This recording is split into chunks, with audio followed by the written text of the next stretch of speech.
Are you ready to transform your pool into a stunning oasis? At Mainland Pool Service, they're a family-owned business committed to keeping your pool looking pristine all year round. They believe that pool care should be proactive, not reactive, which is why their skilled team handles everything from routine cleaning to complex issues with precision. They prioritize clear communication and personalized solutions to exceed your expectations. Join the Mainland Pool Service family today and experience the difference their expertise and dedication can bring to your relaxation retreat. Contact them now at mainlandpoolservice.com. Jeff Dunham, Artificial Intelligence, his all-new tour. You're the other white meat. How can you be so smart on one hand and so stupid on the other? Well, you're half of it. I realize I could have avoided all this years ago with one simple word. I do not. Silence! Don't miss a Memphis. Friday, April 10th, FedEx Forum. Tickets on sale Monday, September 29th at jeffdunham.com.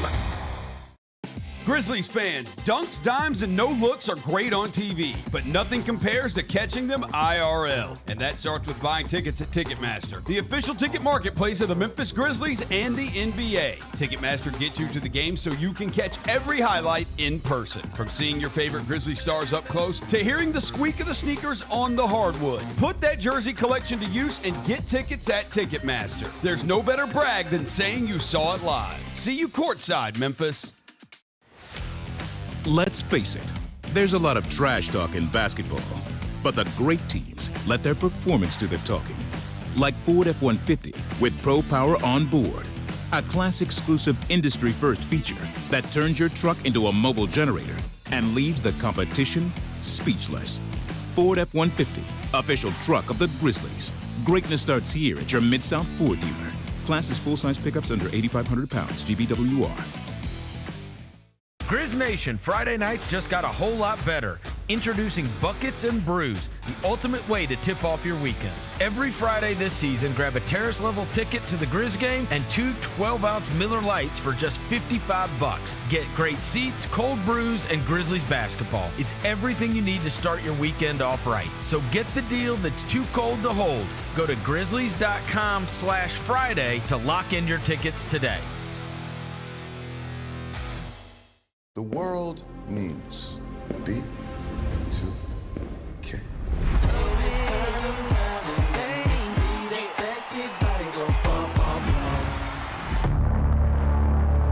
B2K's breakup was a huge shock to their fans.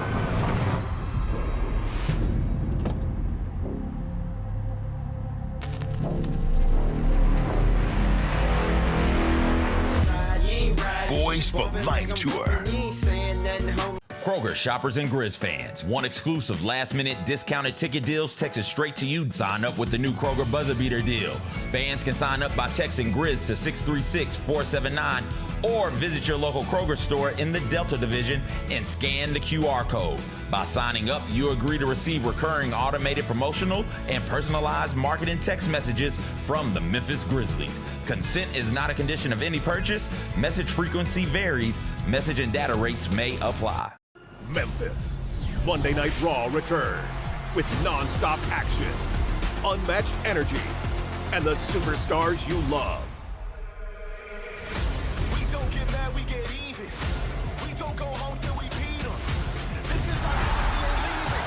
We need to come undefeated. Witness the moments you'll never forget. Monday Night Raw, Memphis. Monday, February 16th. Tickets and ringsider packages on sale next Friday. Watching the Grizzlies is easy with FanDuel Sports Network. If you have cable or satellite, you're all set. Find us on your channel lineup. You can also use your TV provider login to watch games on the FanDuel Sports Network app. No cable or satellite? Subscribe directly to FanDuel Sports Network online. You can also watch on Prime Video by adding a FanDuel Sports Network subscription. Not sure where to start? Visit FanDuelSportsNetwork.com to learn more. Sonic Radio. Welcome back to Sonic RNDIO. That spells radio with me, the CIO. This just in, the new Sonic $1.99 menu lets you build a crave-worthy meal for just $1.99 an item, whether that's a creamy shake, crispy tots, or a quarter-pound double cheeseburger. This just out. Ostriches. They're mean, not very cute, and in my opinion, way too big for a bird. Don't miss the Sonic Fun 99 menu. 5 items, always $1.99. Live free, eat Sonic. Tax not included. See menu for details.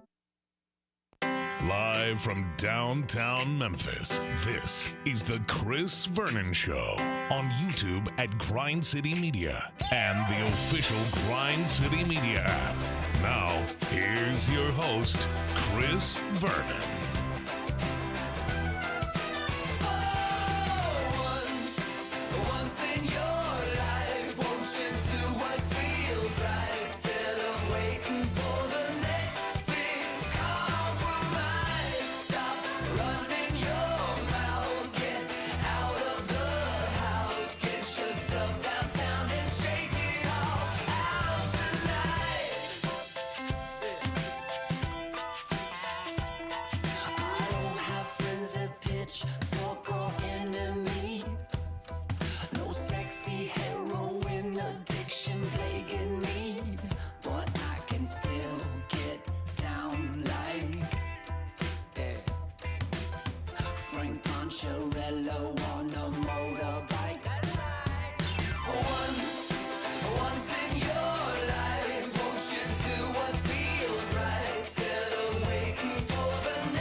Yeah. Hope everybody's having a good day. All right, we got a ton of stuff to get to on the show today, not the least of which is we watched the Grizzlies lose last night at FedEx Forum to the Pahonix Suns right after they had gotten their biggest win of the season against the San Antonio Spurs. Turned around last night and never had it. We will get to that. Ole Miss is in the college football playoffs that are going on tonight as we have a game against Ole Miss and Miami. We are going to get to that. Brian Edwards is going to check in with us. We'll get his picks. He needs some very serious redemption after last week's absolute bloodbath. We will get to that as well. Before I get to anything, look who's back. I'll welcome John Roser to the show. John Roser, a.k.a. the Cologne Ranger, the body spray bandits in your sack. Johnny Backpole, Johnny Bearcat, the Grim Roser, John Asparagus, Johnny Neckcarb, John Lance. He's Yogi Roser. He's Dr. Thunder. He's John the Polluter. He's John Sweeney. A couple things here. Listen to his voice. It's still not 100%, but we're much better. Everything's good on the show without me until you need somebody who understands your Saved by the Bell jokes. Oh, I know. That was terrible. It made me feel so old.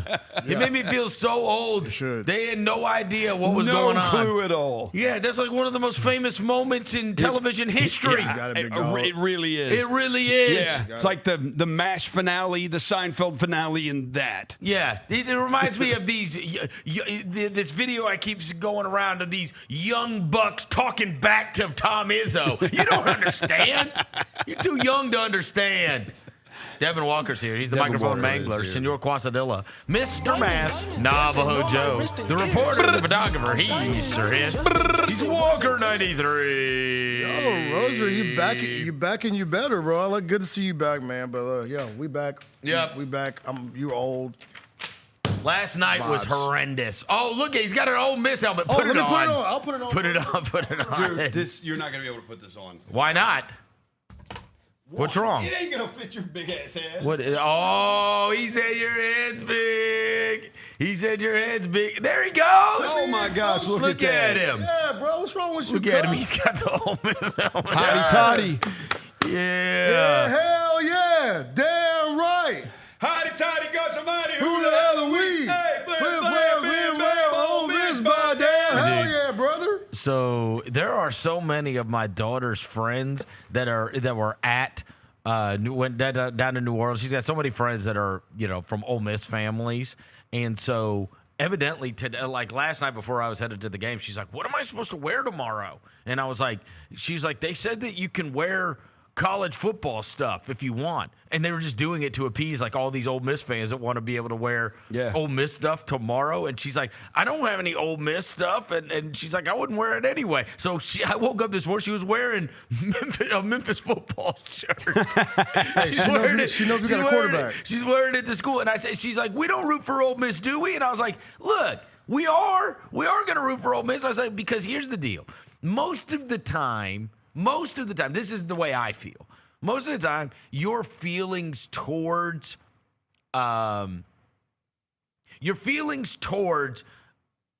opposing teams is generally how you feel about the people that you know that care about them, right? So you end up, I want, like, if there's a fan base, like my dad used to always root against the Packers, a lot.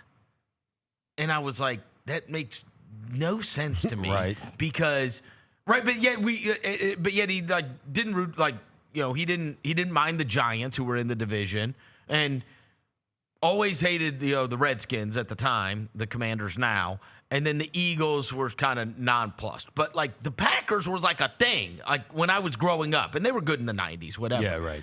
Well, then come to find out, there's this guy at his work that he cannot stand this guy. And this guy always pumps his chest out and is talking Packers this, Packers that, right? You know what I'm saying? And so my dad didn't have some kind of long, deep-seated hatred towards the Packers. He hated this guy, and he wanted this guy to be miserable. He wanted to be able to walk into work, pump his chest out and be like, ha ha, right? And so I've got a segment of buddies that are Mississippi State fans. They want nothing more than Ole Miss to lose at this point. Of course. But generally, the Ole Miss fans in my life, I like them, so I want them to be happy. My team's not going to be involved. I want them to be happy. When you told us one of your Ole Miss buddies, I feel bad for them as a fan base. Huh? I feel bad for them. That's why I'm rooting for them. Well, and the whole Lane Kiffin thing is crazy. I feel bad right. about that, bro. You right? Left you at the doorstep, bro. When you told us what one of your Ole Miss buddies said to one of your Mississippi State buddies at breakfast the other day. Yeah, he came in. That's the kind that does lead to real hatred. Yeah, it does. We were at breakfast, and one of my Ole Miss friends, who was actually going to be at the game tonight in Phoenix, he walked in, and my Mississippi State buddy is sitting next to me, and he's like, "Hey, headed to the Duke's Mayo Bowl?" Yeah, that's a real asshole. I'm telling you, That's 7 tough. holes into the round, my man turns to me and says, "Why would he say that to me?" Hey, and so I said, "Man, you got it in his head." I said, he just said something. He's like, "Bro, he's still not over you asking him about the Duke's Mayo Bowl." We're on the 7th hole. And he said they can go. He said they can go to hell.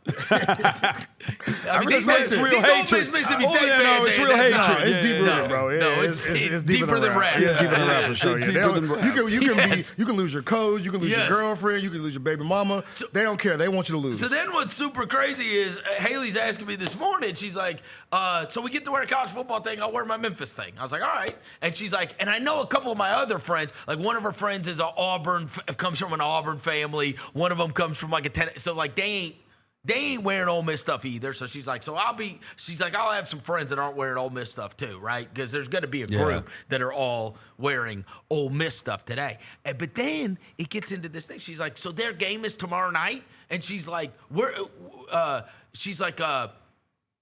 well, why isn't Memphis playing? And I was like, because we're not in the college football playoff, and there's only 4 teams left. There's only 4 teams left. Yeah. And she's like, Ole Miss is one of the 4 teams left. It was like I was telling you. Right. It was like I was explaining to someone. Even she knows that. Hey, this is different. Yeah, she learned something new today. She doesn't know nothing about nothing. And she was like, there's only 4 teams left, and Ole Miss is one of them. Yeah. And I was like, yeah, one of the 4. And then she said, hotty toddy. And she's like, do we want them to win? I was like, I do. Yeah. I do want them to Yeah. win. I do want them to win. She's going to go to school Right? today knowing all of it. Oh, yeah. She's going to be like, did you know? She's going to her friends, Yeah. like, did you know Ole Miss is one of the 4 teams left? And they're going to be like, wait, how do you know that? Yeah. But, you know what But I'm I saying? mean, that just speaks. I mean, there's so many Ole Miss alum and so many Ole Miss people in all of our lives, including in Roser's household. Yeah, I ain't got that many no more. Really? In my life. No, I don't think I bet you know a lot more than you think you know. I know, but I'm talking about in my day-to-day like interactions. Oh, day-to-day. And yeah. I used to date one back in the day, but but not no. The one with the wolf. Yeah, she had a wolf. I want to see how she's doing. I gotta check on her. I wonder if they're gonna be at the game. We're going to go down that road again, huh? You said what? We're going to go down that road again. Bruh. At that point, where you start hitting up old flames. Nah, we don't need to do that, bro. New year, new me. All right, so we are going to we're going to get to the Ole Miss game that is coming up against Miami tonight. We will start with, and I don't want to talk about this one very long. I'm not even going to pull out the grumpy Grizzly because I will give the same amount of effort that they gave, which is I'm not even going to get out of my chair. I mean, I think it was a Valero game, bro. Gas was empty, bro. Gas tank was empty, bro. Empty. Gas tank was low. I mean, I'm gonna hopefully do the whole Hubie Brown. There's 5 games that your team's got it and the other team doesn't, and then there's 5 games where you ain't got it and the other team does, and you're just gonna hope that falls into that pot because last night was, I mean, that was, oh my God, it was never good, like literally never. Yeah, it was never good. From the jump, they were in control of that game. It was They were in control of that game, and I want to give them special credit because they do not have the talent level that would explain their record, especially in the absence of. I mean, Jaylon Green hasn't even played for them this year. They play together, they play hard, and they share the ball and understand their roles. And that's what's added up to it, right? Yeah. I mean, it's not going to be good for playoff basketball, but it's outstanding for regular season basketball because if you bring an honest effort every night, you're going to win a share of games just by being able to, if you really do, as our buddy Tony Allen used to say, hang your hat on the defensive end and just say, all right, we're like, you're going to give yourself a chance because over the course of 82 games, it's the thing that I talked about with Dylan that I've always had a tremendous respect for.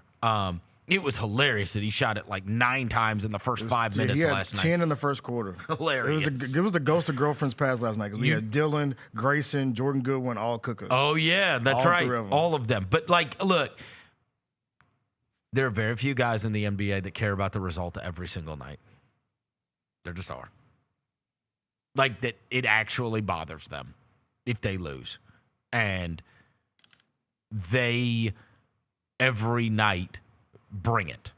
Every possession, bring it. Never mail it in, right? There's all kinds of guys that mail in everything. There's all kinds of guys that, hey, he doesn't sit out games, and every time he's on the court, he's giving it everything he's got. And I've always had a tremendous respect for that. And I do not think it is underrated, the impact he has had there, or overrated, the impact he's had there at all, because those kind of guys do permeate your team. They do. Because you look over and you see that guy giving it everything he's got. So then it raises the collective level of the group. And that team last night, watching them, Phoenix, I mean, I've just got a tremendous amount of respect. They're a well-coached team. And there's a reason why, like they took 50-something threes last night. But here's the deal. The ball comes off the rim. That's the moment, right? The ball comes off the rim, and Colin Gillespie had as many rebounds as anybody on the Grizzlies, and Jordan Goodwin had as many rebounds as anybody on the Grizzlies. Mm-hmm. Mm-hmm. Pit bulls and puppies, bro. Pit bulls and puppies. Because the ball comes off the rim, and now we're 50-50. Yep. Right? And that's what they were doing over and over again, right? That's just a want to. And they've got a bunch of guys that play with the want to. So give them credit, and it exposes you when you ain't got it, right? And the Grizzlies never had it last night. You got that first quarter out of Jaron where he had like 11, and then he was done. My boy was I mean, they listed him as sick. Yeah. The whole thing was just depressing. Not only did the team not have it, you've got Ja sitting on the bench with a zipped up hoodie all the way up to his chin. He's been listed questionable 3 games in a row, and then hasn't played. And it's like, what is going on? Like, seriously, what is going on? And you got Dylan's with the quotes last night with them all talking, and it was like, oh boy, it made me. It's like that was depressing all the way around. Yeah, honestly, it was depressing all the way around to watch it unfold the way that it did. And then, when they're they got a huge game against Oklahoma City. They got the day game on Sunday against Brooklyn. That's the next 2 home games before they are headed off to Europe, where they're going to be put on a big stage, right? They're going to be put on a big stage playing against Orlando. They're going to get center stage of the NBA. The NBA is going to make a huge deal out of that. And so hopefully by that point, you got Morant back in a uniform and he's playing, and Coward's back in the uniform and he's playing. At least you get a couple of your guys back in the mix. Who knows on the Edey thing? You've got to imagine on the Edey thing, I'm less hopeful than I was maybe a few days ago, because it just seems like they might be very careful with him, right? Because that, he's 7'4" or whatever he is, right? And he's already missed times. And that ankle thing, that he had surgery on. He didn't make. He made it 10 games, right? He made it 10 games. 10 games, so far this year. So it's nothing to be trifled with for sure. And you don't want that to be some kind of extreme long-term deal again. Today is 4 weeks. 4 weeks? Today is exactly 4 weeks. They said reevaluated in 4 weeks. Today's 4 weeks. All right. Well, I guess we're going to find out. So maybe today. Yeah, but maybe they could get their guys back in the line. But the whole thing was just a bummer, just an absolute bummer. It was dead in the arena. It was dead on the bench, and it was some vibes in there, though. I ain't gonna lie to you. Huh? It was some vibes. I don't know what brought the vibes out last night, bro, but it was some vibes in the arena line. I saw you post. Shout out to the Marco Polo signs. Yeah, that's cool. Yeah, there was some kids playing Marco Polo in this. Yeah. I'm talking about other vibes. Bro. Oh, there were just a bunch of hot chicks. Beautiful. Yeah, well, that's Phoenix for you. Yeah, Neapolitan, every creed color. Man, everything. I was like, hold on. Well, our guys. It's a Wednesday night in Memphis. Well, I guess. Let's check your camera roll. What are you? Come on, bro. I don't be taking pictures of people. What a pervert. Well, Merv the perv is Merv the perv. Look, let me tell you something. One guy who had a worse night than anybody.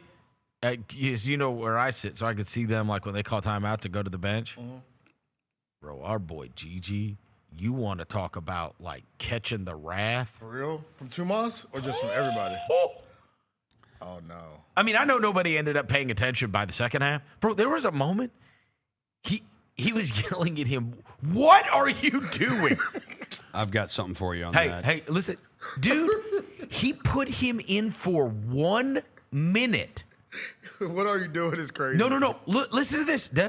At one point, you could find it on the rundown. He put him in for 1 minute and pulled him back out of the game for Omax. Yeah, I remember. 1 minute. I heard that. I remember that. Yeah, 1 minute. He was so done with Gigi last night. It was unbelievable. One of my buddies said we may never see him again. One of my buddies said really. He's like, please get healthy. He was so done. Yeah, he was over it. He was a mess yesterday. He was over it. One of my buddies sat really close last night. And when Gigi and Jemai Meshack were checking back into the game, I guess it was late in the game or something, my buddy said, "Go off, Gigi. We need some buckets." And Gigi apparently turned around to him and said, "I'm trying, but I got to play the right way. I don't want to get yelled at, and they love yelling at me." They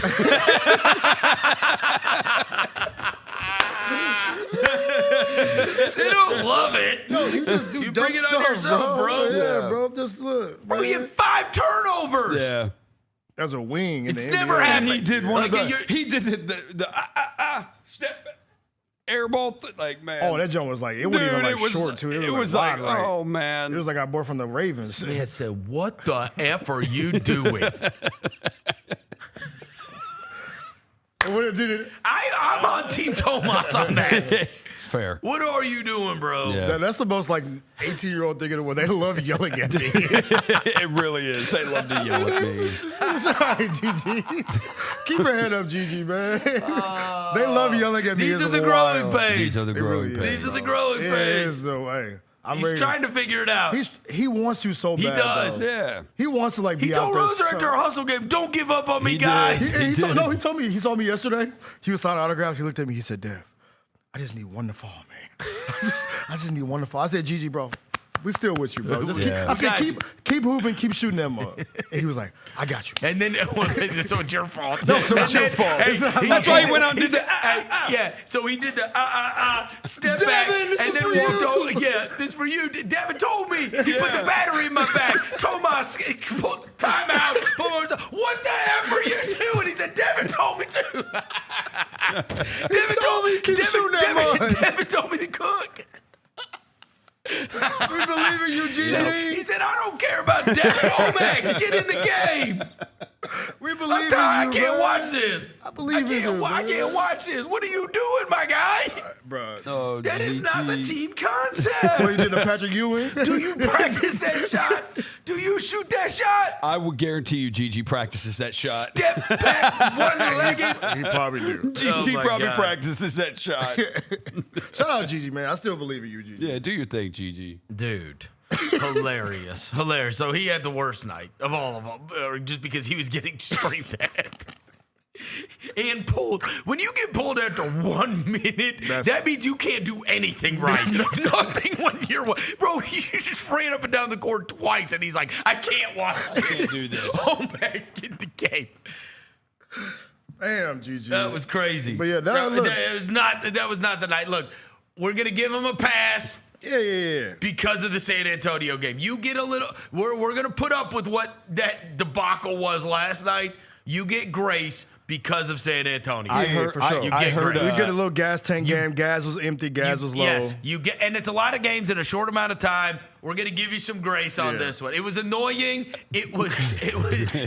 Roser, it was very annoying. No, if you were there. No. I heard. I was annoyed. This is when I knew how bad it was. Is when Eric said, and the Grizzlies just called timeout to challenge right there, but it's a mandatory timeout, so they're going to lose their timeout no matter what, and they now only have 3 timeouts left in the game.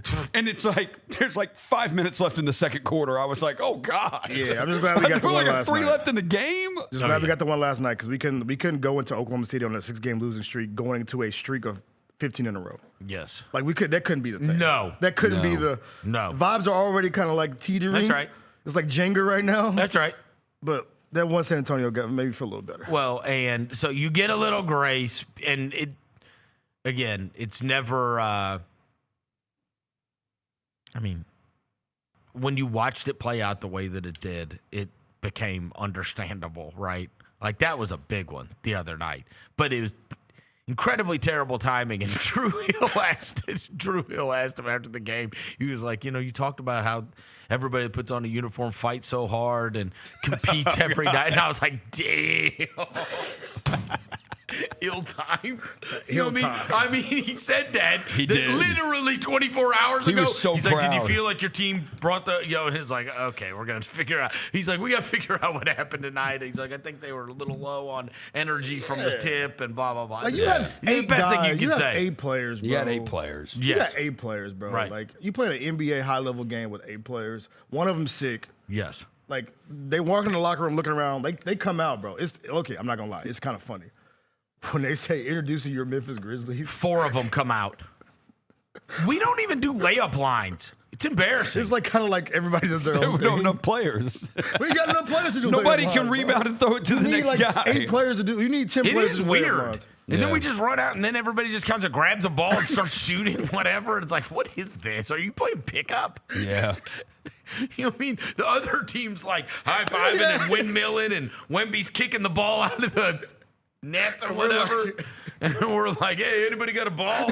People ducking. You know what I mean? We did get another.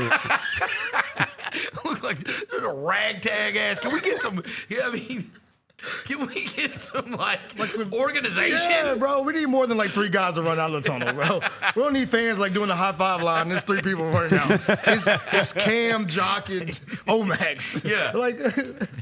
Come on, bro. We need some organization, y'all. Because back in the day, the whole group used to run out. Everybody runs out together. Everybody runs Running out the together. flag, the smoke going up. Yeah. You know what I'm saying? Our boy Deshaun be hitting the smoke button Now hard. we got 4 guys at a time. They're like, hey, anybody got a ball? And they kind of dribble. Like just comes out when they want to. Yeah. It's very strange. Yeah.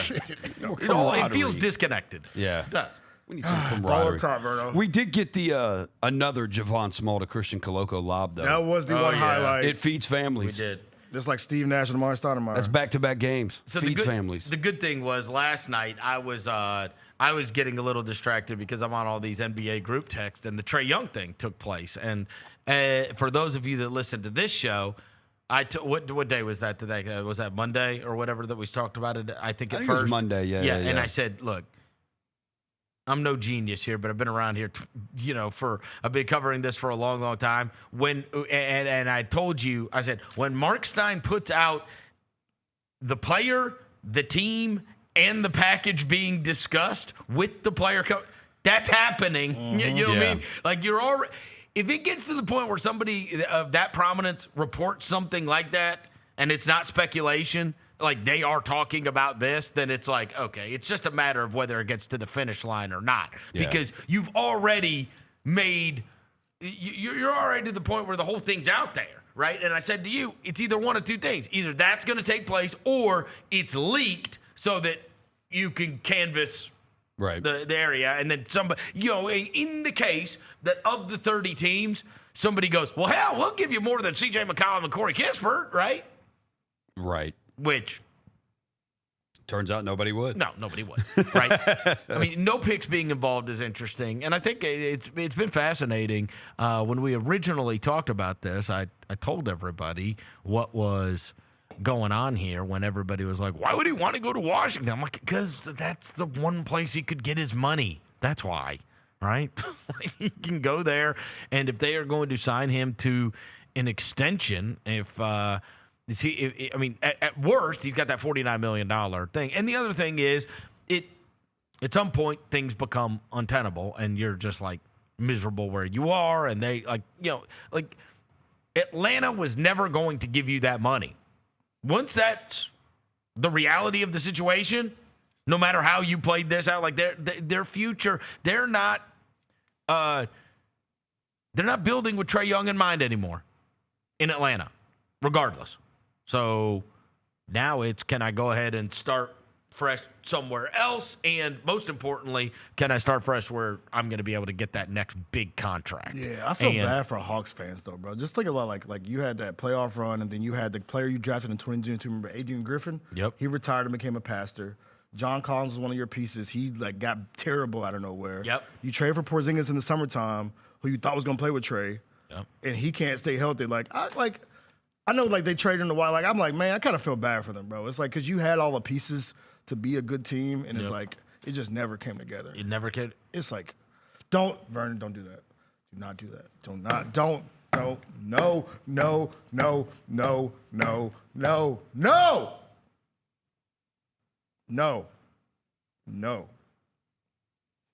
No. I mean, if you don't see the similarities, it's what I just laid out. I mean, at least we didn't have a player. You literally just laid None of out. our players became a minister, though, bro. Huh? None of our draft picks became a minister. Touche. Adrian Griffin became a minister. You don't know what Justice Winslow's doing. Well, he wasn't a draft pick. There's a chance with Gigi. David Roddy might be. There's a chance with Gigi. I mean, Good Dad be. is. He gets yelled at one more time. Yeah, he's like, Dad, look, bro. Look, this basketball I'm gonna go to the thing- ministry. Hey, look, Tom Izzo, you got a contract for me? But I mean, look, so he's going to head off to Washington, and we haven't played Atlanta, have we, here? 21st. CJ will be back. He'll be we back. get him on the 21st. Great. I think it's our first game back from. Great. So C.J. McCollum can have his fourth uniform that he's crushed us in. It's our first game back from Europe. We play him. Oh, Look, great. this is him when he found out.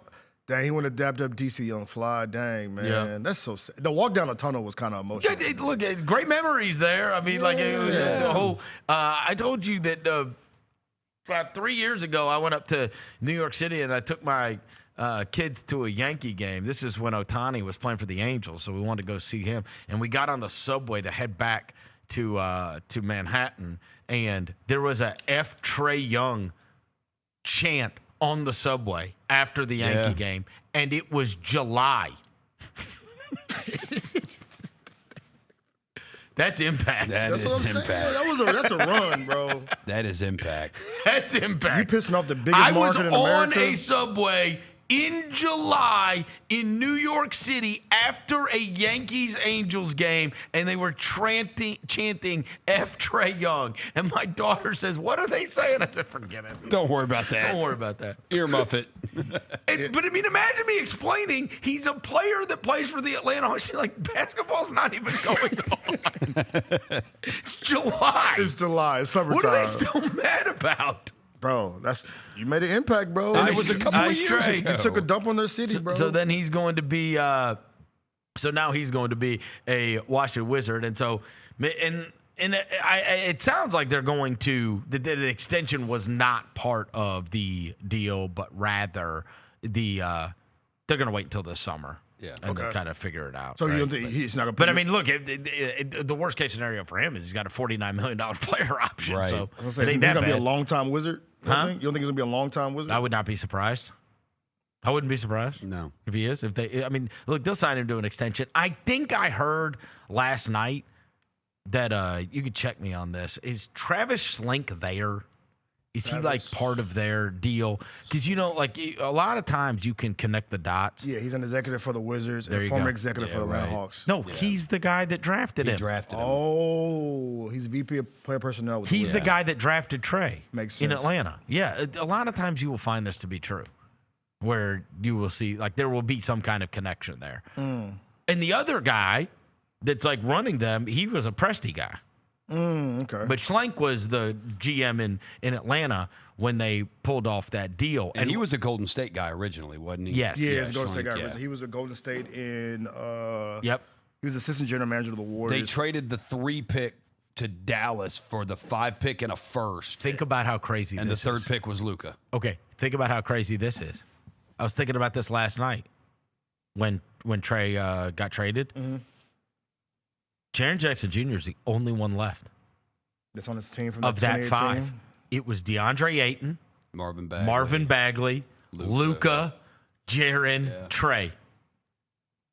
That's wild. Yeah. Because usually you think you got these guys for 8 years no matter what, you know. You can keep going, too. Huh? You can keep going. Mo Bamba. Wendell Carter. Colin Sexton. Wendell Carter's still there. Oh, Wendell No, but Chicago. he was drafted by that's Chicago. right. Chicago. He was the Vucci man deal. Jaren and Miles Bridges at 12 are the only two. Yep. In Colin the top Sexton. 12 still on their same team. Colin Sexton, Kevin Knox, SGA, who's a superstar. Jerome. We can go all the way down to 15. Jaren and Miles Bridges are the only two in the lottery. And what's that are that, still on their same team. It's 18 draft? Yeah, 18 draft. Yeah. 2018 draft. Of the lottery, Jaren, Miles Bridges, and who? That's it. That's it, Roser. That's it. In the lottery. Because Michael Porter Jr. got traded. And that's a great draft. Yeah. DiVincenzo, Zaire Smith, Troy Brown Jr., Jerome Robinson. And I'm pretty sure that's it of the first round, too. Yeah. They're the only two in the first round that are on the Kevin same Huerter's team. not on this team. Lonnie Walker's out the league. Josh Okogie's not on the same team. Grayson Allen. Chandler Hutchinson, Aaron Holiday, Anthony Simons, Mose Wagner, Landry Shamet, Robert Williams, Jacob Evans, Dennis Musa, Amari Spellman, and that's the end of the first round. All those dudes on different teams or out of the league. That's insane. Jaren and Miles Bridges. So what's wild is we never even considered it until last night. I never even thought about it until last night. But when Trae got traded, obviously I started thinking about that draft because Jaren was the one wedged between Luka and Trae. Mm-hmm. And I'm like, well, Jaren's still out there. He's still playing for his team. I was like, but man, that whole top 5 now. But you just went through the whole damn first round. That's crazy. That's the 18 draft, which is a very strong. I mean, look at that. Oh, yeah, some good players in this draft, too. You just said SGA's in it. SGA's in it. DiVincenzo's a good player. Michael Porter Jr., who we talked about the other day, is in this draft. Grayson Allen's a good role player. Anthony Simons is good. Mo Wagner's good. No. That draft is loaded. That is. It's a really good loaded. Jalen Brunson's in the second round. Unbelievable. And he's on the second team. Yep. That is crazy to think about. If you redid it, Jaren probably does. Jaren still go 4? Luka, SGA, and Brunson go 1, 2, 3. Yeah, Jaren probably goes 4. Jaren goes 4 and Trae goes 5 again. Yeah, he goes. Probably. Or Trae goes 4 and Jaren goes 5. I mean but yeah. Probably. That is wild, bro. Mikal Bridges would go higher than 10. 2 players in the 2018 draft are on their same team. One in the top 5 in a draft that include and by the way, Luka and Trae have both been perennial all-star, all-NBA talents. Mm-hmm. Yeah. Dang. That's crazy. Is that just the NBA now? Just yeah, what? I mean, these guys that is now. not that long ago, though. That's the crazy thing. Like, you think about it does feel like Jaren's been here a long time, but still, when you're talking about it, that is very common of weak drafts, not of strong drafts. Yeah. And honestly, like, what if I would have told you, I guess maybe you could have foresaw the Trae thing easier, but no one in a billion years ever thought we'd be talking about Luka Doncic on a different team. I mean, nah, you thought he was a lifer. Within the first 8 years. You thought he was going to be a Mavs lifer, bro. I mean, it just stands to reason. Most everybody, you think, like, when you draft a guy, like, all right, I got him 8 years. Because if they turn out awesome, you give them the money, and then they're done another 4-year contract, right? And then they may go elsewhere, right, when they're 26, 27 years old or whatever, if they don't get another extension. But wild to think about that after Trae gets moved, that's the case now. Jaren's last man standing. He really is. He's like Will Smith. By the way, the other guy got suspended for 1.5 years. What, Miles Bridges? Yes. Yeah, so he really is the last man standing. That's one of his homeboys. Yeah. The 2 Michigan Staters. State guy, yeah. That's it. Tom Izzo, put it on the graphic. Sparty. All right, some news that we got to get to outside of basketball. Memphis got their quarterback. Slim Shady. Marcus Stokes, who is at West Florida, who's an outstanding Division II player last year, who was once a 4-star recruit on 24/7 Sport coming out of high school. The backstory on Marcus Stokes is that Marcus Stokes was recruited and offered by all of the biggest schools and committed to Florida. And he was going to go to Florida. And then he made the colossal error in judgment of posting a video of him rapping along to a rap song and did not edit himself when the N-word was part of said rap song. Tough 3 seconds, bro. It cost him his scholarship at Florida, and then he became basically toxic, right? Like nobody like usually everybody would like line up, and then in the irony of all ironies, HBCU trying to get him. A historically black college tried to sign him, and then there were like protests because there's a video of him saying the N-word. And sometimes there are mistakes that you can make in life that you get away with, and it doesn't cost you that much. This kid, I mean, it cost him. He was going to Florida. Yeah. I mean, that's a level of talent that he was when he was coming out. And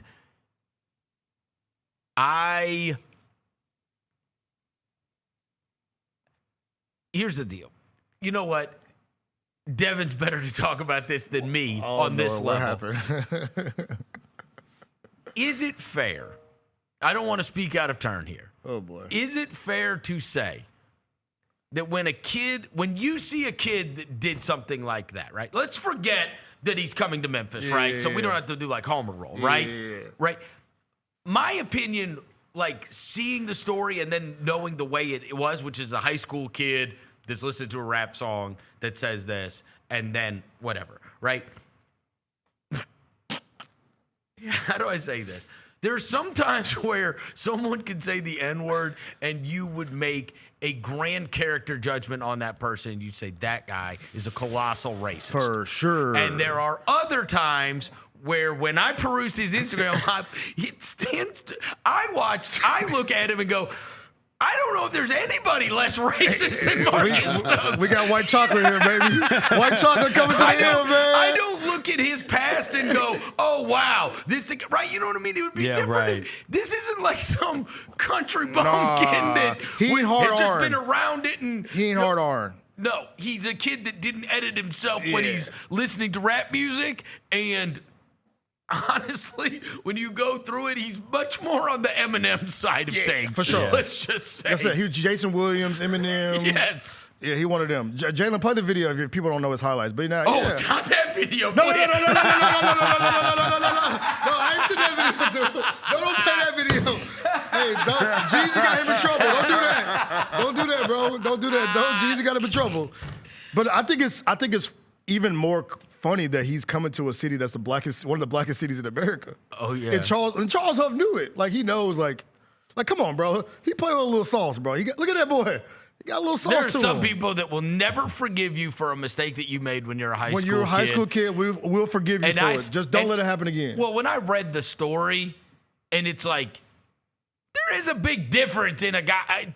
I'm sorry. Like, there's no reason that anybody should ever say the word. Yeah. Okay? For sure. He paid his price for it, bro, already. But dang, that's a nice throw right the there. circumstances in which the word is said, and when the context is he's in his car listening to a rap song and doesn't self-edit, I don't think that makes you the worst person in the world. And that is, but yeah, we live in a day and age where it's like, oh, that guy, you're right. Like, I obviously looked him up last night and started reading through it. And I'm like, yeah, this guy's not racist.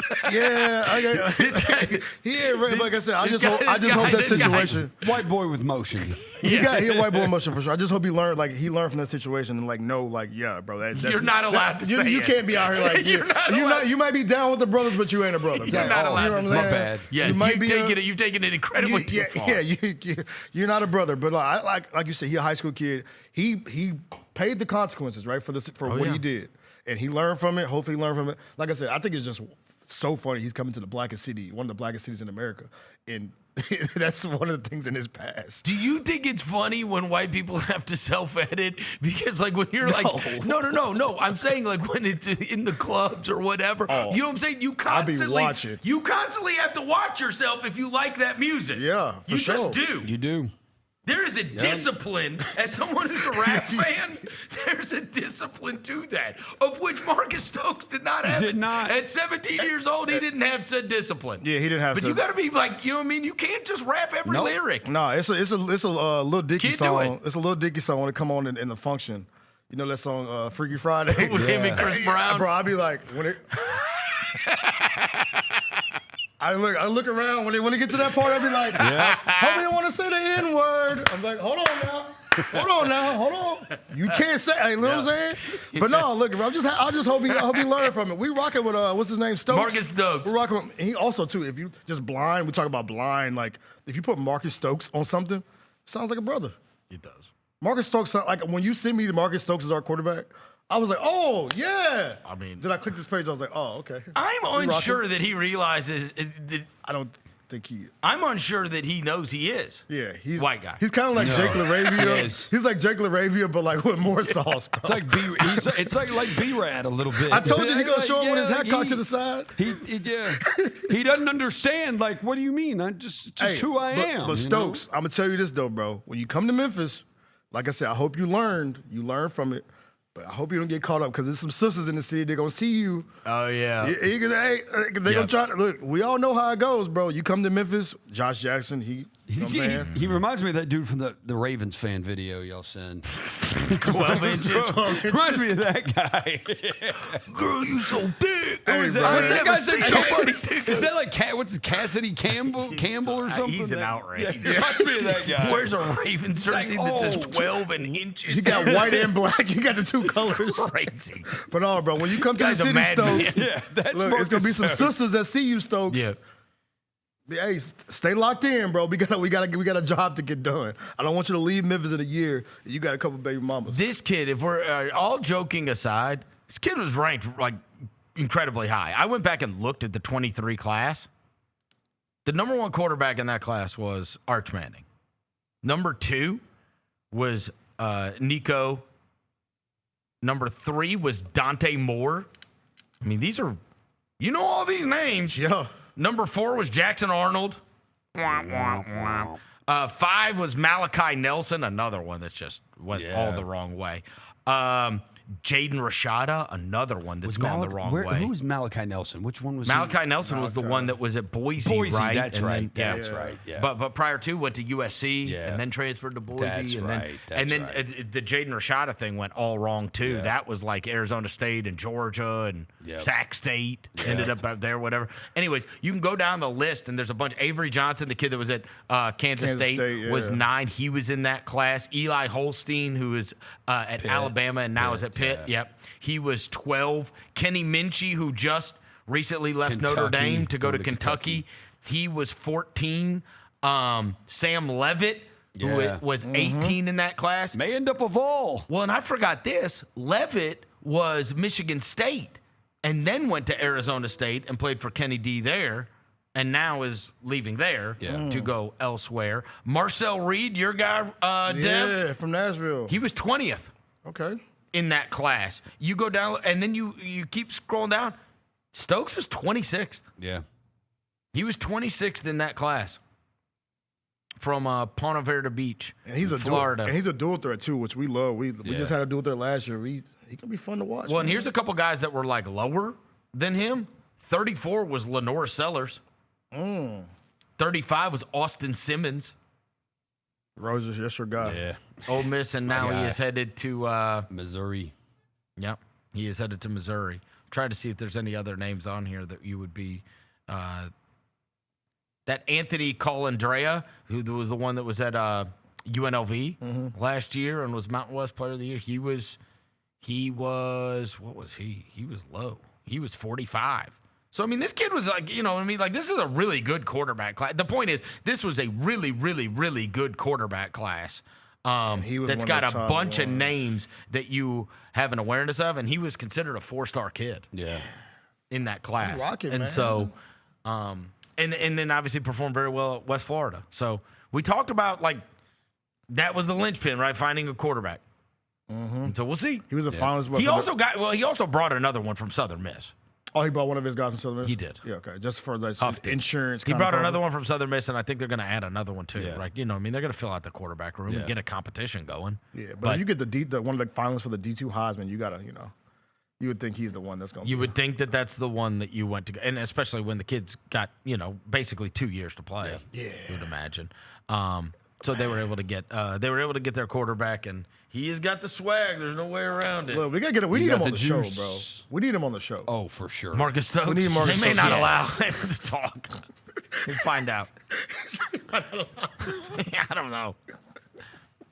I mean, we're not going to have him quote rap songs, so I mean, just tell him that. Like we're not going to be like, what's that? We're gonna like, wait, what's that song? We're not that, going to have him. Yeah, he's doing it. He's doing a little dance. He's like, yo, what's that song that Kanye and Jay-Z made that one time? Yeah, we're not going to do guess that lyric or anything. We're not going to do that.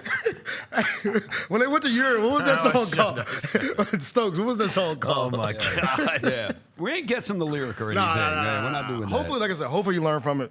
We riding, buddy. Oh, he'll be a fan favorite quickly. If he's, I mean, if you got a quarterback doing the Dougie in the end zone. People are going to like him. I'm rolling, man. People are going to like him. Sure. So, anyways, Memphis was able to get their quarterback. Ole Miss is playing against Miami tonight, and something has to give. So what do I mean when I say that? So we've been watching Miami, and we have seen what their defense has looked like. Yeah. Their defense this year, this is a great, great matchup. The more I got into it last night. It is. Because you're never going to believe this, got more in depth on it last night because I was at Grizzlies Suns. Oh. No. You had plenty of time, Russell. You had ample amount of time to get into it. So I'm like, hey, and one of the things that I learned from last night was, do you know Miami did not give up more than 24 points in regulation all year. That's impressive. No one scored more than 24 That's impressive. in regulation against Miami. And you think about the playoff games, you're talking 17, and that was Texas A&M and Ohio State that they played against. Yeah. And those teams scored 17. So on the other side, now there are four statistically best defenses that Ole Miss played against, and Oklahoma tracks a little bit higher than Miami on the defensive metrics. Yeah. Okay? They put up 34 against Oklahoma. They put up 24 against LSU, and they averaged 37 in 2 games against Georgia. So I tell you, something has to give here, right? Like, Miami's got the defense, Ole Miss has got the offense. But the only thing we can go off is, how did Ole Miss do when they played against the better defenses on their schedule? And it wasn't like they got shut down when they played against the better defenses on their schedule. They put up numbers. The 4 good defensive teams they played this year, those were the numbers they put up. 34, 24, and then they averaged 37 against Georgia. So it makes you think like they can score on anybody. Last year, Carson Beck against Ole Miss, 20 of 31, 186 yards and an interception. Last year in Oxford, Ole Miss won that game 28-10. I mean, so here's what I'm saying. We don't think Ole Miss is winning a game where they're scoring less than 24. No chance. Right. Yeah. So that's what I'm saying. Something has to give. Either Miami is going to give up over 24 points for the first time all year in regulation, or it's going to be a bad night for Ole Miss, right? Like, I mean, that's what I say. When I said something's got to give, like, I would be shocked if Ole Miss wins a game where they're putting up less than 24 points. Yeah. You just don't see that, right? No. You figure if it's going Ole Miss's way, that this thing is, you know what I mean? Like, you're matching scores against each other. But, like, and again, I'd have to go back through all the Ole Miss games. Did they win, like, a low-scoring war this year? I don't remember one. I mean, and I'm not saying that there wasn't one. I'm just saying because when even those defensive teams, Washington State was 24-21. That's they beat LSU. That was a total look ahead. They beat LSU 24-19. Yeah. LSU 24-19. That was before the downfall. 24-19. Yeah. That was the lowest amount they won a game with. It's 24. 24. Yeah. And that was, let me see. And LSU's defense was metrically good. That Washington State win on October 11th, 24-21 is the last time they didn't score 30. Because they had to come back in the game, too, didn't they? They were down there. They were down in that game. That was a week before the Georgia game. That's the last time, yeah. I think the closest comp, when I went through it, the closest comp defensively was Oklahoma. Yeah. Yeah, because they... Like, that's the one that... I'm saying to Miami. They were impressive in that game, Ole Miss was, because it was off the Georgia loss. You have to go back. They were at Georgia, and they led through 3 quarters and then fell apart in the 4th. Then they have to go at Oklahoma immediately the next week, like an 11 a.m. game, and they were freaking really good against them and beat them and put up 34. Like, that was impressive. Yeah, I'm trying to look at – let me see on defense. Hotty toddy. I'll try to look at what – Hotty toddy, Roser. Yeah. Opponents' yards per play. Let's do that. Yeah, Oklahoma was 4th in the country. Yeah. Miami was 7th. That's what it was. When I was looking at, like, who is similar to, that's the one. Like, Oklahoma was metrically a little bit better than Miami, but that's the closest thing we have, too. Yeah. Because Miami, obviously, you know, their schedule, they play in the ACC, whatever, but they were in the top 10 in yards per play. They gave up 4.4. So, I mean, it's very close to what Oklahoma did. Hope and all I'm saying is when Ole Miss played Oklahoma, they put up 34. And here's the line of, we've seen these games, and, like, the freaking line of scrimmage, it's cliche football, but, like, dude, the line of scrimmage has mattered so much. Like, dude, Chambliss was able to, like, run away from Georgia, like, and just make crazy plays. And Miami's defensive line with that Ruben Bain dude is freaking stacked. Like, can Chambliss get away and all That's that? what I'm worried about in space. Like, can they make plays in space? Because them dudes in Miami, bro, they got speed. They got speed, and they look for your head, bro. Yeah. They head hunt for sure. Also on yards per play, Ole Miss is 10th or 9th in the country. Yeah, they are tied with. I mean, they're tied with Indiana. Yeah, their offense is awesome, right? Like, I see your Carson Beck back-breaking pick to lose the game tonight. Damn right, hotty toddy. And I am looking for Miami on here. I have not seen them yet in terms of just if we're using yards per play as the 29th. They're 29th. Yeah, I see your Carson Beck pick to lose. I mean, it's the Ole Miss offense and the Miami defense. It is. Something's got to give, game. Something has to give. And in terms of just number of points, I'm just saying, like, we saw them play Oklahoma. I would 100%. I would take the 3.5. 31-17 Rebels. Yeah. Oh, for sure. You said what? You said 31-17? 31-17 Ole Miss. Ooh. They are also. Ooh. They're also the only thing the SEC's got left. They are carrying the weight of the Southeastern Conference. I saw, our old.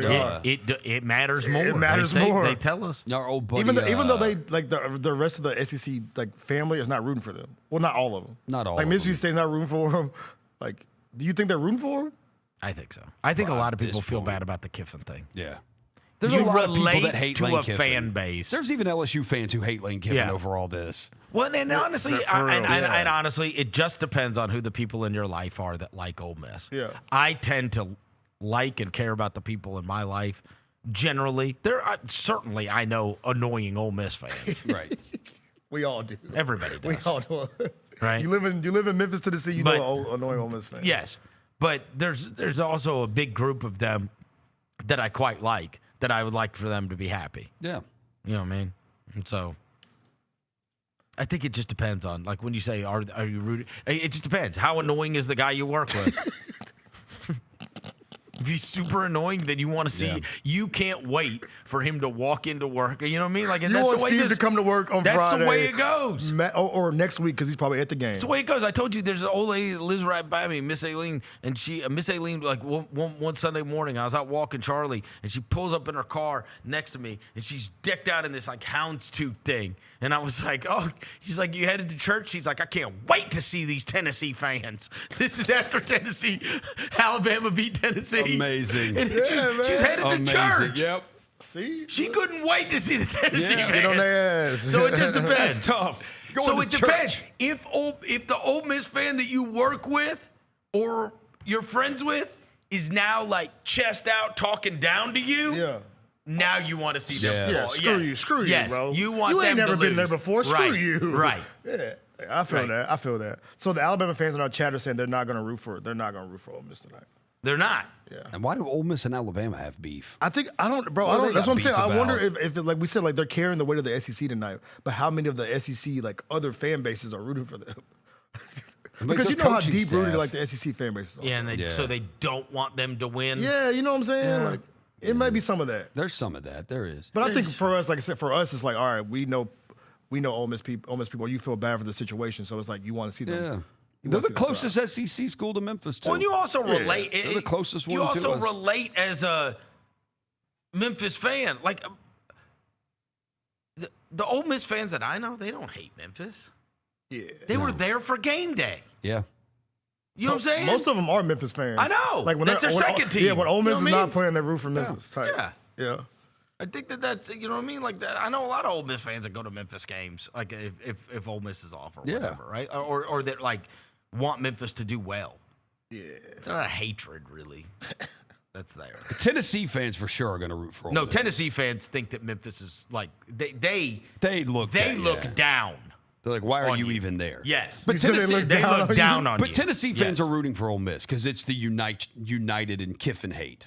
Oh, that's fair. Yeah, like there's the United and we hate Lane Kiffin. I think all sports fans should be able to relate to your friggin' coach walking out on you with a chance to win the title. No, for That sure. is bull crap. That's what I'm saying. I mean, how is it?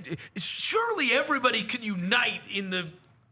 And he's still in like the one feeling, like, hey man, that is bull. And he's crap. still like quote You know what I mean? tweeting and everything and tagging Ole Miss football Yeah. and putting the Trinidad flag Yeah. on everything. It's I like, don't- screw you, dude. Yeah, I don't care who you root for. We should all be able to agree that's bull crap. That's terrible. And as a sports fan, you've got to have a soft spot for that and be like, dude, that is so messed up. Yeah. Like, finally, my team has a team to win the title. Yeah. And you guys just walks out. Can you imagine that happening in literally any other sport? What if like freaking Sean McVay just decided? Yes. Like I want the Miami job. See you guys. Yeah. I want the Miami job. Sorry, want guys. out. It was a good run. We start the playoffs on. Yes. I know we start the playoffs this weekend. I'm out. Yeah. Like what? Okay. We got a couple Tennessee fans are saying they're rooting for him. Okay. Or if we got a couple more Calipari of them. would have left before the Final Four. Oh, bro. Oh my. If he'd have just said, hey, see you guys. Yeah. Headed to Kentucky. Crazy. It's been fun. I mean, at that point, everybody rallies around Memphis. That's how I feel about the Ole Miss thing. For sure. It's like, dude, that is so bull. I mean, if you are an Ole Miss guy hot yoga for idiot. this game, our old we've had him on a couple times. Bill Conley. His S&P Plus says Ole Miss should actually be favored by 2. Ooh. So there's a little bit of value And there. I love S&P Plus. I love S&P Plus. Plus is amazing. Is that football quality for this game tonight? I think it's Ole Miss should be Snap favored. quality? It's like by 2.345 or something like that. Okay. But yeah, so Is that snap quality? Is that the equivalent of snap quality? It's shot. shot. No, I'm saying, like, what's snap quality for football? That's snap quality. Yeah, And I have another reason for us to root against Ole Miss. I mean, other than not Miami, other than I root for Michael Irvin, but like, you know the Carson Beck Cavinder twins thing. Yeah, he cheated on her? Yeah, bro. And I'm reading a story about like when they dated, you can't screw over the Cavinder twins, bro. No, the other one's gonna marry Jake Ferguson. Yeah, she said the best tight end in the NFC East. Yeah, bro. Besides Dallas Goedert, I guess. I don't know. This man. Apparently he cheated on her. Then she said you were trying to trigger me for a second, and then you said NFC East. She said nobody. So they were asked the Cavinder twin about dating Carson Beck. She said no, nobody likes him. He wouldn't even talk to people. He had an ego. He's like he wanted people to stop and like take a picture with him. He would flip off people in the bar, and I'd be embarrassed. Like I'm sorry. Like I'd be very embarrassed. I was like, oh my God, how rude of a guy he is.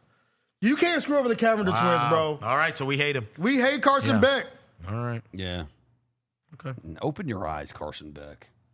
Are you ready?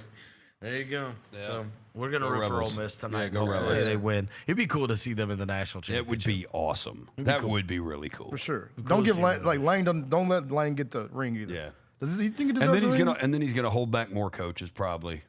Oh yeah. How That many prick, coaches he's did he hold been- back for this game? There's a couple. Charlie Weiss is still there calling plays, and there's another one that he let go, that he let stay up there. But yeah, there's a bunch that are down in Baton Rouge. All right.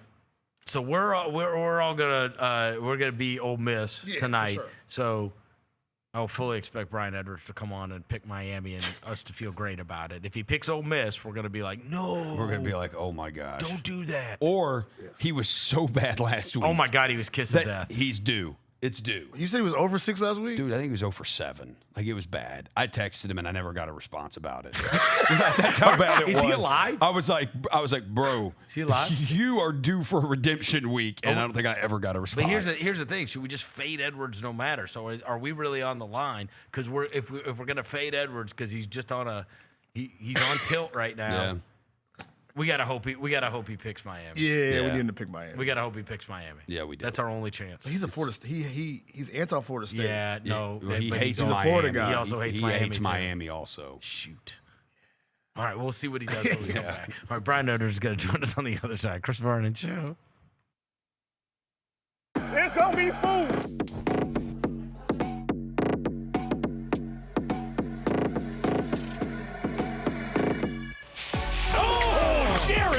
Support your Grizzlies by voting for them to the 2026 All-Star Game. Oh, Edie with the big swat on the deck, floats it up, off the glass and in. Cedric Power, yes sir. Vote now by going to grizzlies.com/all-star.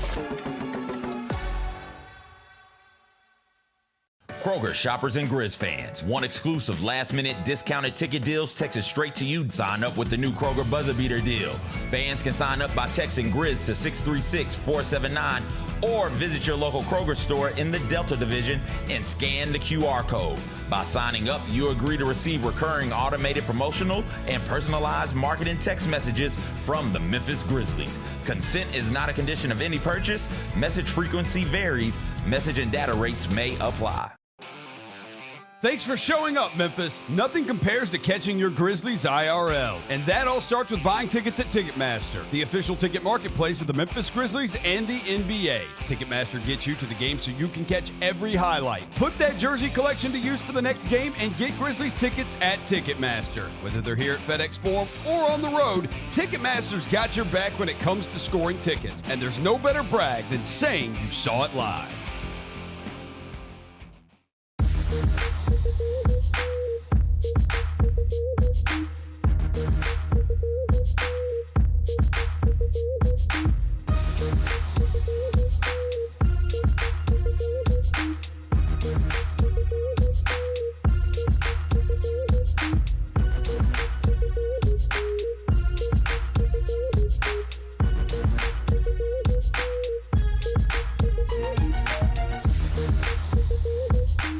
Thanks for showing up, Memphis. Nothing beats catching your Grizzlies IRL, and nobody knows that better than you. So next time you want to hit up a game, Ticketmaster's got your back with tickets to every upcoming matchup. Whether you're catching the Grizzlies at home or on the road, you'll find tickets at Ticketmaster, the official ticket marketplace of the Memphis Grizzlies and the NBA.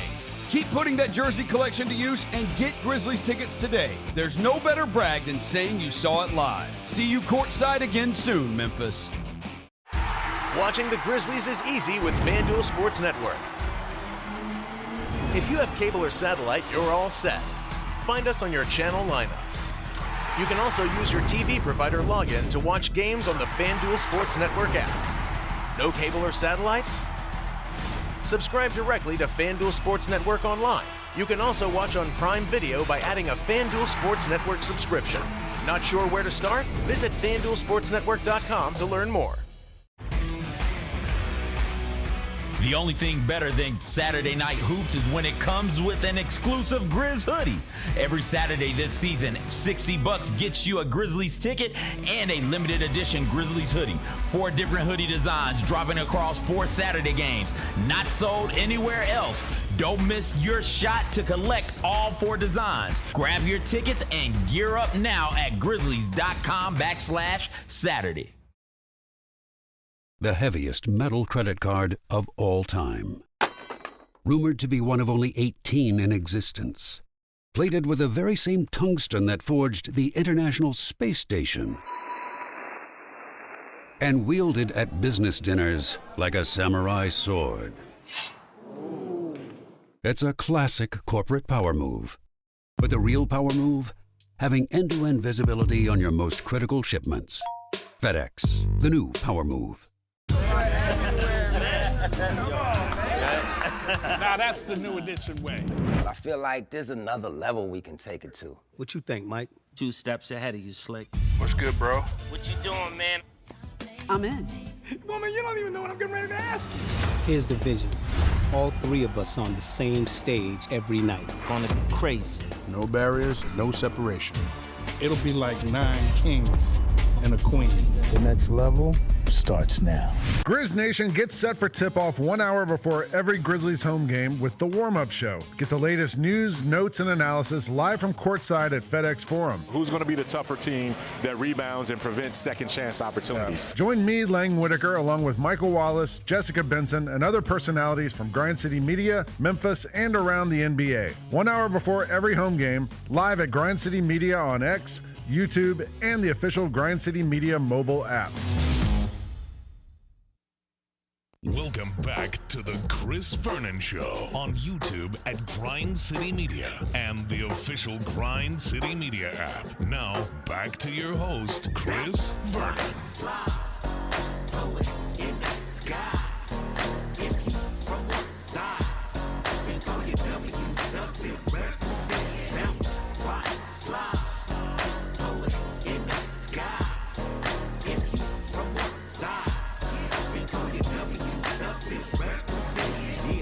Outside with the G's and the homies. OG fresh out ducking the police. White t-shirt, locs on, riding dirt. Trick, don't talk to me when I'm counting up money. Yeah, west side, east side, it's active. I just stepped in the party, what's cracking? I just seen the enemies, but they lack. Yeah, we really with the business, they don't want no action. Bounce, rock, slide, throw it in the sky.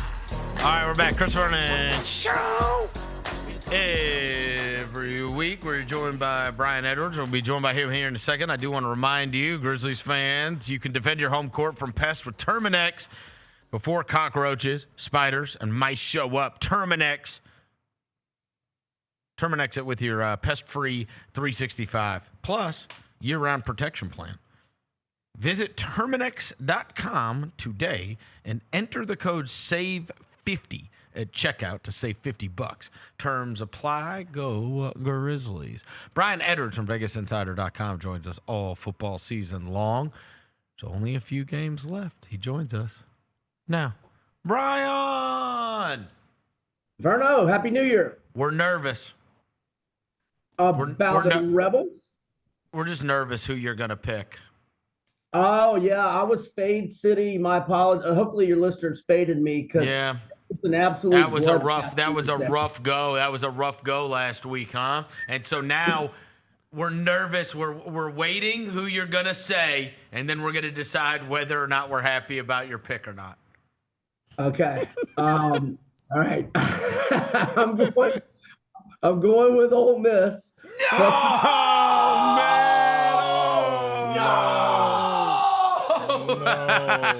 No, we're screwed. This is a team of destiny, dude. Not even I can mess this up. Oh my gosh. Oh, we are screwed. Not even I can mess this up.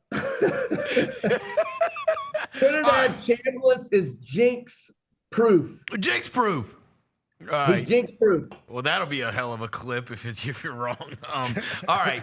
Here's the deal. I just, before you came on, I will tell you, I said the Ole Miss, Miami has not given up more than 24 in regulation all year long. And Ole Miss has played against 4 good defenses, the best of which, and the most statistically profiled like Miami, is Oklahoma. And they put 34 up on Oklahoma, and then they averaged 37 against Georgia. So I'm just kind of on I think they can score on anybody. And so if Miami's defense is the thing that I'm supposed to be most worried about, I kind of trust the Ole Miss offense. And look, those badass defensive ends, and they are bad. Akeem Messador, 10.5 sacks, forced fumbles, and Reuben Bain, 8.5 sacks, 1 forced fumble. Those guys are big time, but I think they're going to get gassed out chasing after Chambliss all night.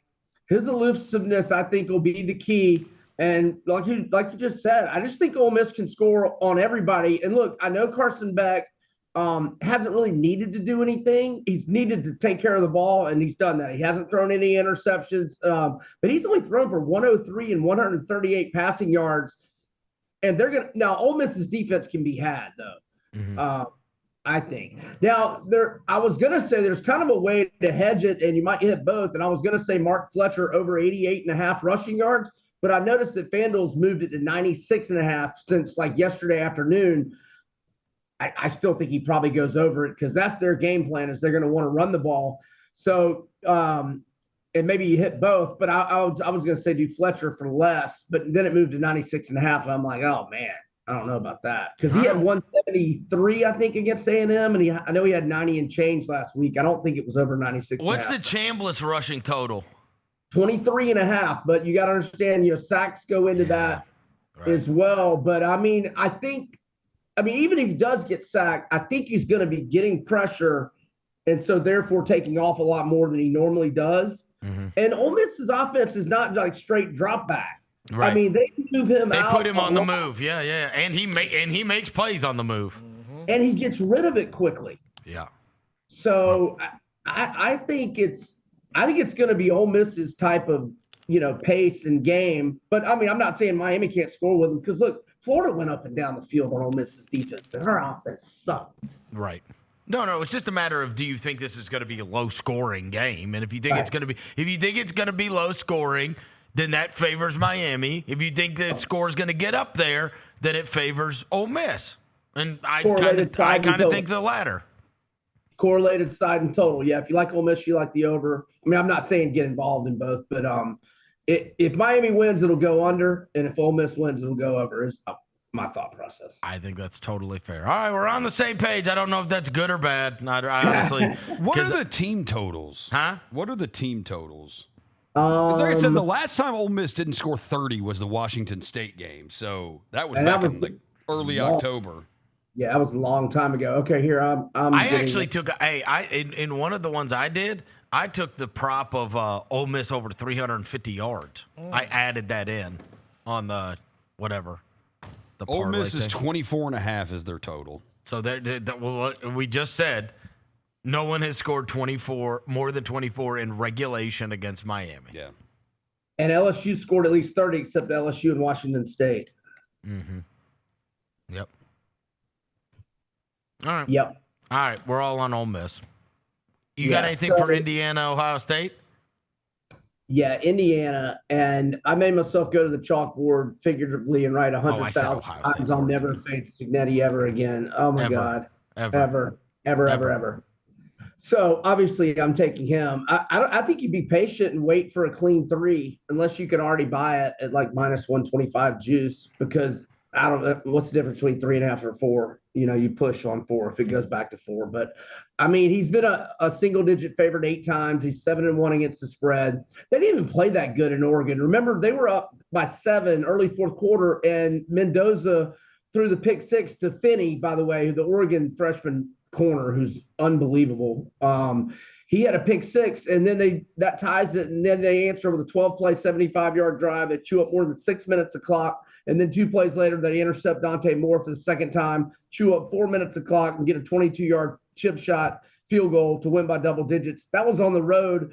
I was told it was 75-80% crowd Indiana last week at the Rose Bowl compared to Bama. I think it'll be the same thing in Atlanta. I mean, I've been to NCAA tournament games where they've played in hoops, and they travel well for hoops. They're traveling well for football right now because they've never been there. It's going to be like a home crowd. Love Indiana. All right. I would never bet against Indiana after what we just saw them do to Alabama. There's no way. All right. Yeah. So you like Indiana against Oregon. One more college football thing that I do have to ask you about, or 2 things. First of which is, how do you feel? Do you think give me a percentage chance that you regret that DJ Lagway is playing out his career elsewhere? Because the news came out that he was going to Baylor, right? He's going to Baylor as of this morning. Do you, as a Florida fan, could you foresee a circumstance where DJ Lagway actually ends up being awesome as he was projected to be? Yeah, I think he's got great arm talent. I think he's been poorly coached. I think he has dealt with injuries, although he played every game this year. I hope he's a good kid. I wish nothing but the best for him, but I was 85% out on him, and I was fine with him leaving, but I wish him nothing but good things. And yes, I think he can turn his career around, and I hope he turns his career around. When he was visiting FSU, I couldn't decide whether I wanted him to go there or not. I was kind of scared that he would be good, but I was also like, okay, if he's going to go there, if he has the audacity to go there, I'll just root against him the rest of the way. So again, you will root for him to be good at Baylor. Yeah, man, he's a great kid. There's no reason to root against him. I mean, he just played poorly, but he was poorly coached, I think. I mean, the Billy Napier era was such a just disaster from day one. I got you. All right, and the other thing is, do you have any familiarity with West Florida? Memphis just got this quarterback, Marcus Stokes, last night. He was a commitment to Florida. Yeah, until he rapped the N-word. Yeah. He pulled a Mincy, the Barstool guy. Oh yeah. Who rapped the N-word. Yeah, he rapped along with the song, and it cost him his scholarship. Yeah. Anyways, when I saw, we don't know anything about West Florida, but that can't be far from where you live.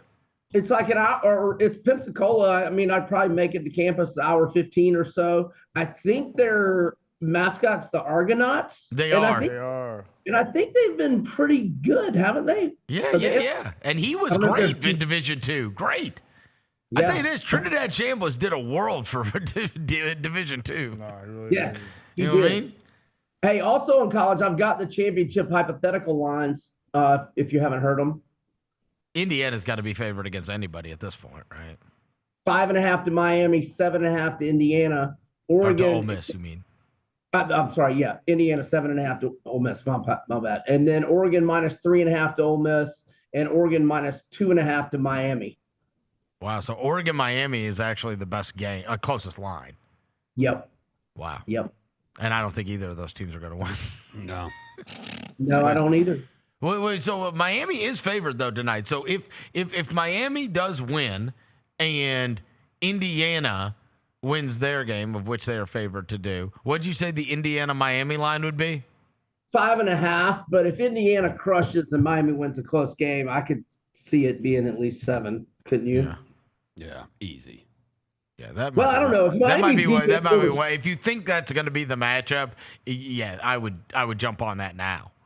Yeah, take Indiana 5.5 now. Yeah, I agree with that. right? I mean, I guess there is a world where Miami trashes Ole Miss, and all of a sudden, you know what I mean? Like, we've seen this kind of stuff happen before, where a team kills another one when you get to this level, and we're all shocked by it, and that could have a profound effect on the line. You got anything on the NFL games this weekend? Yeah, I like the Texans, although I forgot about that Mike Tomlin Monday night at home stat, but maybe that's more than a regular season thing. In fact, I took the Texans 14-1 to win it all a few weeks ago. 9-game winning streak. Their defense is playing lights out. I know they gave up some yards and points last week, but I think when Cam Ward got hurt and the Jags went up 21 in the first quarter, they lost all their intensity because the game meant nothing to them. So their defense has just been dominant for 2 months. And even though DK is back for the Steelers, I just don't think they have enough offensive weapons. So I like the Texans -3. I did the Rams -6.5 in the first half because I hate laying double digits in the NFL. And then I like the Packers. I was on the Bears in that home game against the Packers, and that was one of the luckiest covers of my life. They cut the lead cut the deficit to 7 with a field goal, 1:59 left. Then they had to get the onside kick. Green Bay was without its starting offensive tackle who hadn't given up a sack all year. C.J. Gardner-Johnson might be out for Chicago. I like the Packers here against the Bears. I was shocked they're favorites. But Green Bay was favored? Yeah. When is the last time you were impressed by them? I'm not kidding. When was the last time you were impressed by a Packers game? Thanksgiving Day. Thank you, Roser. That's on the tip of my tongue. That's a long-ass time ago, bro. Yeah. Yeah, but that's when they had their team, too. They actually had their team. They've had some injuries. They rested starters last week. I mean, I get what you're saying, but the Bears looked like garbage last week, too, for 3 quarters. I will say, you know what I thought about earlier this week? I don't know if you remember this, but like before the season, I think it was I was listening to when Peter Schrager was on with Bill Simmons. He was telling the story about Ben Johnson, the new coach in Chicago. And like in his opening press conference, he did this bit about Matt LaFleur and like kind of called out the Packers and Matt LaFleur and whatever. And Peter Schrager took like kind of like jabs at him. And Peter Schrager called him and was like, so what's the connection there? Like, how do you guys know each other? Asked Matt LaFleur, right? Because, you know, all these coaches work together on all these staffs, going back, whatever. Right. And Matt LaFleur's like, I don't know that dude at all. Like, I've never met the guy in my life, whatever. And he was like, wait, what? Like, so Ben Johnson, we got to go find whatever that clip is. Like, there's a clip somewhere that exists of Ben Johnson kind of calling out Matt LaFleur. And then when they tried to, like, check up on it, figured they were, like, old friends or something. But no, he was just adding juice to it the same way that, like, when Kurt Signetti took the Indiana job, he was like, F Purdue and F them and F them and Ohio State can go to hell too and whatever. And Lane Kiffin said he was going to go to the swamp and sing Rocky Top all night at his intro presser. That's right. That's right.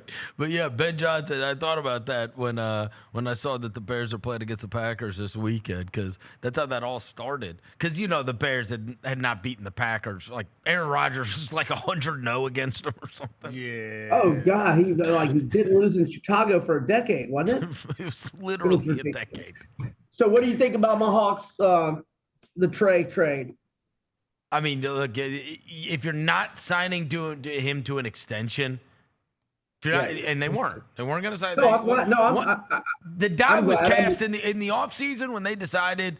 Like, I don't think you can ding them at all for not wanting to sign up for $50 million a year for Trae Young if you don't think it's going to be good enough. And especially in the absence of him, you're going to now build out with Johnson in mind, and he's awesome. Yeah, and I'm just going to have a stroke. If we trade for a washed-up Anthony Davis who's never on the court, which is some of these NBA guys are saying, I will puke. You already got an injured big man. You got Porzingis. Yeah. Well, no. That would be the deal. Oh, they put Porzingis in the deal. Well, basically, the deal would be send him back to the Mavs. Well, basically, I mean, you know, the one that was like floated around was Porzingis, Kennard, because it's their contracts. Oh, okay, yeah. And Ricochet. because they don't care about Ricochet anymore. Yeah. And so that's like the sweetener. So then the Mavs get another young player and financial freedom to build out whatever's next around Cooper Flagg. I mean, it does kind of make some sense. It does. I just don't understand why the Hawks covet Anthony Davis either. Yeah, I mean, he's so washed. He's not washed. He just doesn't play. When he plays, he's awesome. thing. He just doesn't play. He said same thing. Same thing. Same thing. It is. I mean, kind of. It's not the same thing, but it is. Sort of. All right. Well, I say this with all sincerity. Brian, we hope you're right tonight. Damn right. We're not fading Brian. We're not fading you. We're not fading you. Hotty toddy. You better be We right. got the helmet and everything. We locked and loaded. Mid bounce back. I'm due. Enjoy the game. We'll catch up with you next week. All right, fellas. We'll see you guys. Brian Edwards from VegasInsider.com. All right, there it was. He picked Ole Miss, so we're in. We're in. We're all in. Look, man. He talked about that Bears-Packers thing. I think Simmons and Sal talked about this too. This is only the third time they've ever played in the playoffs. Which is insane. Because the first time was 1941, and the second time was 2011, and 2026 will be the third time the Bears and Packers have ever played each other in the playoffs. That's wild. Especially because they've both been franchises for 100 years. They've been around like, for real. Like they like the OG franchise. Yeah, they are. They're like the OGs. Dang. I just saw this graphic about the teams in the playoff. Teams that have players that have joined the transfer portal. Oregon has 14 players in the portal. Indiana 7, Miami 7, Ole Miss 3. And what are you even going to school for, though? Like, I mean, why are you even? Yeah. It just makes it so silly. Yeah. Like, isn't this the dream? To play for a championship. Yeah. Right? That's forever. Yeah. Yes. I can't fathom, like, 14 guys from Oregon. well, one of the, if you said there's 3, one of them's Austin Simmons. Yeah, from Ole Miss, yeah. Which, to me, is also insane. We saw Matt Corral go down on the first series. We saw what? Is it Alabama? Is it the Alabama game? Where they pulled Jalen Hurts for and they Tua. and they put Tua in there. Yeah. I'm just saying, like, it's happened. Yeah. They might need you, bro. Yeah, why? I don't understand the timing of that. Wouldn't you just play it out? What if you... I mean, you could win the national championship. Like, you know what I mean? This guy twists his ankle. You may come in and have to win the national championship. How can you leave? He did get dinged up at the end of that last game, too. It's so weird to me. You're always one play away. Always. Especially against Miami. And then you and then you came back in and saved the season and won the national championship, but now you're already working out in Missouri. It's just stupid. Yeah, it's goofy. I don't understand it. 2026. Oh, by the way, I got some more news for you, bro. That kid, you know that Desmond Williams kid from Washington? Yeah. The sagas continue. His representation has disconnected from him. So I guess they must know he's finna get sued. So his representation, wasn't it the same guy who got Nico to leave Tennessee? What do you mean they They announced today that they're not representing him anymore. Let me see. I'm gonna find the story for you. Give me a second. Well, I mean, that makes it sound like he was doing that on his own. Oh, it was a him thing. Okay, it says that makes it sound. I mean, honestly, if your representation says we don't want any part of this, that makes it sound, to me, that would think like, hey man, we got your whole deal done with Washington, and now you're going rogue, and because somebody called you and said they'd offer you whatever. Like, no, we don't want any part of this. Said Desmond Williams' agent Doug Henderson of Wasserman has ended his representation of Williams. Wasserman is a massive name in sports agency, yeah. so that's a kid problem, not a Wasserman problem. Because the words, this isn't some kind of street agent that, you know what I mean? Like, this is the Wasserman Group is a big name in sports agency. Because what has happened is there's a guy named Cordell Landers who was an advisor to Nico. There you go. Who was an advisor to Nico, who is now involved with Damon Williams. There you and go. That is why. There you go. That's why the agent is now my bad. I call him Desmond. And that's why the agent is now, I'm done with that. You're listening to that guy, I'm done with that. I mean, it's happened a bunch of times in the past. Damn. Look how many people, what's his name, had to disconnect? Bailey. Ace Bailey. Oh, yeah. From that weird looking dude. Yeah. That But Wasserman scam. is like a major name in sports agency. Yeah, I've heard of them. Yeah, so if you're with the Wasserman Group, I mean, like that's somebody on the up and up that did your deal, and then somebody came in and started whispering sweet nothings in your ear, and you listened to somebody that's going to get you sued. Yes. Literally get you sued. Yes, you know what I mean? Like the Big Ten has protections around this for all of their schools said that he sign gonna these get you players to sued. NIL deals. And then Wasserman's like, nah, we good on no. that, bro. You can tell. We tried to do right by you. Yeah. But so what happens is somebody comes in and he signs his deal with Washington, whatever, which they say is on the top end, whatever. But then some guy says, no, man, I'll get you so. You can get more and more from this side. I heard you can get more over here. Yep.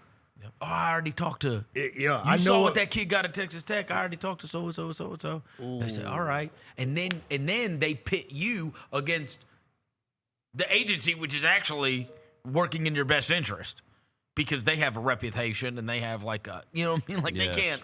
They've got to be on the up and up. Some dude. You saw how bad he screwed it up for Nico. Yep. Sure. And now it's happening to Damon. My bad. I call him Desmond. I got a cousin named Damon Williams. Is he staying there?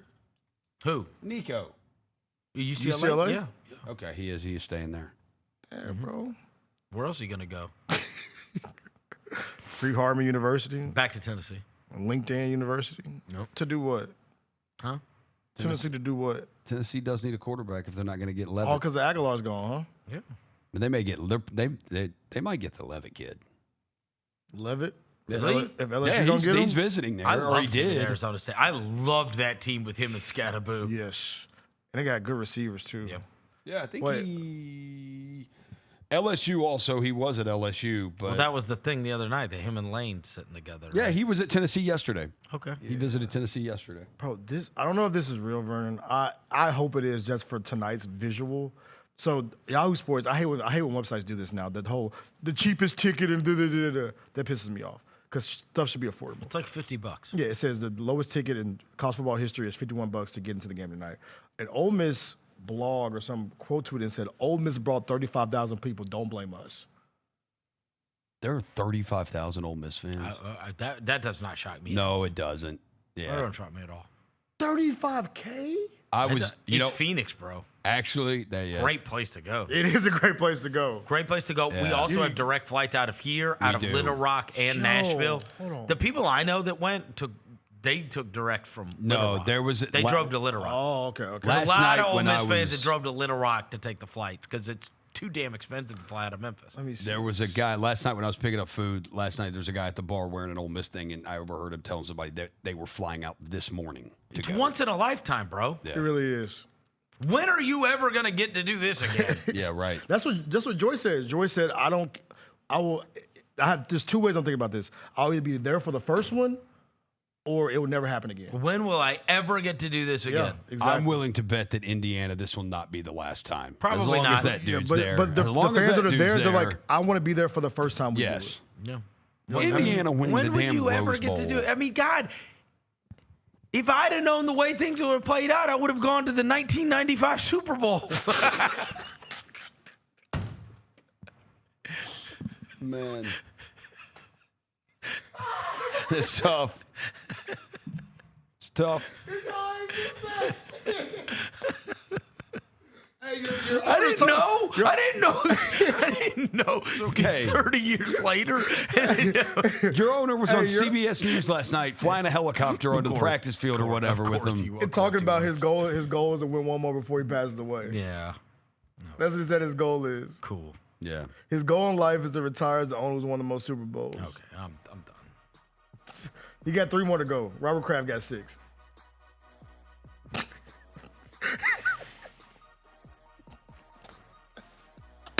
Robert Kraft has 6?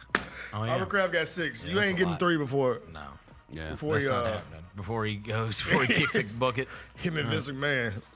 It's going to do it for today's show. Thanks to Devin Walker. Thanks to John Rose across the glass. Thanks to Brian Edwards. Thanks to Jaylon back in the studio. We'll be back tomorrow. Until then, we gone.